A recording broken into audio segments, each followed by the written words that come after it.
A new man will be batting at the top of the order of the Guyana Cricket Board after the organization held its annual general meeting on Sunday under its new constitution, which the board says was unanimously endorsed by all 18 reps to the board. But this was not without its share of controversy. Just last week, contempt proceedings were filed against several members of the old executive. Drew Bahadur was the only nominee for the post of president, succeeding now resigned Ramsey Ali. Yesterday's election was observed by a director of the West Indies Cricket Board, Barbadian Condi Riley, and communications manager Imran Khan.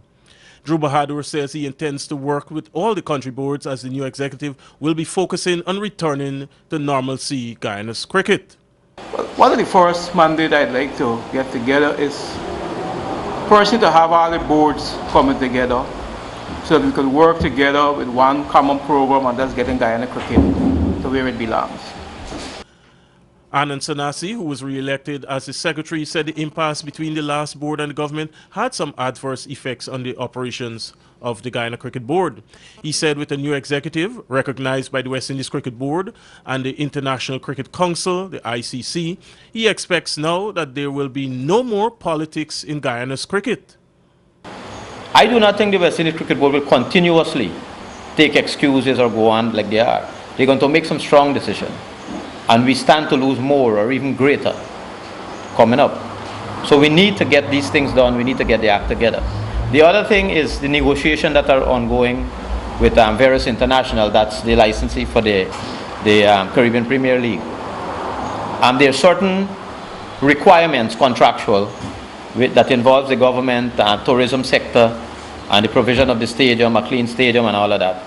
Now, we are in ongoing negotiations and we have to sign contracts. The Guyana Cricket Board's hands are tied because if we do not have government's cooperation in this thing, and these people are not asking you for money, they ask you for cooperation and your tourist board, your hotels, everyone is going to gain in that 6-week window. If we do not get our act together, we stand to lose that. We stand to lose the fact that we can host a franchise in Guyana. Riley says he was pleased with the electoral process since it was in keeping with the constitution of the Guyana Cricket Board. Based on the constitution used, I'm satisfied that the elections were held in accordance with that constitution. I think that they were democratic, and I'm satisfied that everything was executed properly in accordance with the constitution. And from cricket, we turn to football. Carmel, Richard Ishmael, and New Campville Secondary all registered wins when the Milo Under-20 football competition continued yesterday at the Ministry of Education ground in Carfest Avenue. Ishmael defeated Central High 5-0, while New Campville beat Sophia Special School 4-0.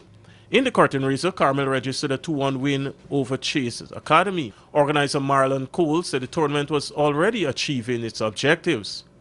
Based on the response in terms of the actual play on the field is beyond our expectation. For the first week, we know that schools might not have been training, etc.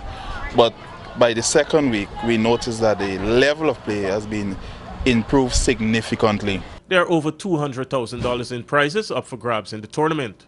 For Capital News, Raul Collins.